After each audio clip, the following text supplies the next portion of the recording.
pas un mec facile, attention. আসসালামু আলাইকুম বন্ধুরা, ইতিমধ্যে আপনারা যে টেমপ্লেটটি দেখছেন সেটি কিভাবে তৈরি করবেন সেই প্রসেসটাই দেখাবো আজকের এই ভিডিওতে। সো গাইস, এই টেমপ্লেটগুলো কিন্তু টিকটকে প্রচুর পরিমাণ ভাইরাল হচ্ছে বর্তমানে। সো আপনি যদি এই টেমপ্লেটগুলো তৈরি করতে চান তাহলে রিকোয়েস্ট করবো ভিডিওটি সম্পূর্ণ দেখার। সো গাইস, ফার্স্ট টাইম আমাদের যে কাজটি করতে হবে, আপনাদের টিকটক অ্যাপসটি ওপেন করতে হবে। আপনাদের যে কাঙ্ক্ষিত টিকটক অ্যাপসটি আছে না, সেই টিকটক অ্যাপসটি আপনারা জাস্ট ওপেন করবেন। সো গাইস, ওপেন করার পর আপনারা যে কাজটি করবেন, উপরে টপ রাইট কর্নারে দেখতে পাচ্ছেন সার্চ বার অপশন আছে, এটাতে একটা টাচ করে দিবেন। অর্থাৎ সার্চ বার অপশন আপনারা টাচ করবেন। টাচ করার পর আপনারা এখানে লিখবেন ভাইরাল ডট এডিট, অর্থাৎ আপনারা ভাইরাল এডিট নামে সার্চ করবেন। তো গাইস, আপনারা নামটা দেখতে পাচ্ছেন, এই নামটা লিখে আপনারা জাস্ট সার্চ বার একটা টাচ করে দিবেন। টাচ করার পর এখানে ঠিক সামনে এরকম একটা অ্যাকাউন্ট আপনাদের সামনে শো করবে, এই যে দেখতে পাচ্ছেন। এই অ্যাকাউন্টে আপনারা ঢুকবেন। ঢুকার পর এখানে ফার্স্টে আপনারা একটা ভিডিও পাবেন, এই যে ফার্স্টে হোক বা পিন করা হোক এরকম একটা ভিডিও আপনারা দেখতে পারবেন রিয়াজের। এই ভিডিওতে একটা টাচ করবেন।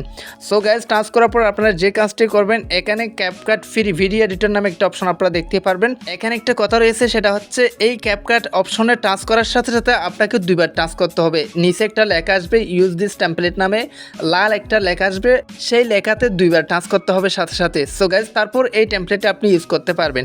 সো গাইস, আমি আপনাদেরকে দেখাচ্ছি কিভাবে ওই টাচগুলো করবেন। সো আমি এখানে টাচ করতেছি, আপনি একটু দেখেন। সো আমি জাস্ট টাচ করে দিচ্ছি। তো দেখতে পাচ্ছেন ইউজ দিস টেমপ্লেট যে নামটা আসছিল, এটাতে আমি টাচ করে দিয়ে ফেলছি অলরেডি। সো একটু ওয়েট করেন, দেখতে পারবেন টেমপ্লেটটি ওপেন হয়ে যাচ্ছে। সো গাইস, দেখতে পাচ্ছেন টেমপ্লেটটা কিন্তু ওপেন হয়ে গেছে। সো এখন আপনি যে কাজটি করবেন, নিচে দেখতে পাচ্ছেন ইউজ টেমপ্লেট নামে একটা অপশন আছে, এটাতে একটা টাচ করে দিবেন। টাচ করে দেওয়ার পর আপনি যে কাজটি করবেন, আপনি যে ফটো দিয়ে এই টেমপ্লেটটি তৈরি করতে চান সেই ফটোগুলো আপনি জাস্ট সিলেক্ট করবেন। সো গাইস, আমি ফটোগুলো সিলেক্ট করে দিয়েছি। দেওয়ার পর এখানে নিচে দেখতে পাচ্ছেন নেক্সট নামে একটি অপশন আছে, এটাতে একটা টাচ করে দিবেন। সো গাইস, জাস্ট টাচ করার পর আপনি যে কাজটি করবেন, আপনার সেই কাঙ্ক্ষিত টেমপ্লেটটি কিন্তু তৈরি হয়ে গেছে। সো দেখতে পাচ্ছেন, আমি ওপেন করে আপনাদেরকে দেখাচ্ছি। জাস্ট আমি ফটোগুলো দিয়েছি, জাস্ট এই টেমপ্লেটটা তৈরি হয়ে গেছে। সো এখন আপনি যে কাজটি করবেন, টপ রাইট কর্নারে দেখতে পাচ্ছেন এক্সপোর্ট নামে একটা অপশন আছে, এটাতে টাচ করবেন। টাচ করার পর এক্সপোর্ট উইথআউট ওয়াটারমার্ক, এটাতে একটা টাচ করে দিবেন। টাচ করার পর আপনার ওই কাঙ্ক্ষিত টেমপ্লেটটি ফোনে এক্সপোর্ট হয়ে যাবে। সো গাইস, এটা আপনার গ্যালারিতে অটোমেটিকলি চলে আসবে। সো গাইস, দেখতে পাচ্ছেন আমাদের টেমপ্লেটটি কিন্তু তৈরি হয়ে গেছে। সো এখান থেকে আপনি সরাসরি চাইলে টিকটকে পোস্ট করতে পারেন, না করলে আপনি জাস্ট ব্যাকে চলে আসতে পারেন। সো গাইস, আশা করি বুঝতে পারছেন কিভাবে এই টেমপ্লেটটি তৈরি করতে হয়। সো ভিডিওটি ভালো লাগলে অবশ্যই একটা লাইক দিয়ে দিবেন, চ্যানেলটি সাবস্ক্রাইব করে রাখবেন, পেজটি ফলো দিয়ে রাখবেন, বন্ধুদের মাঝে শেয়ার করে দিবেন।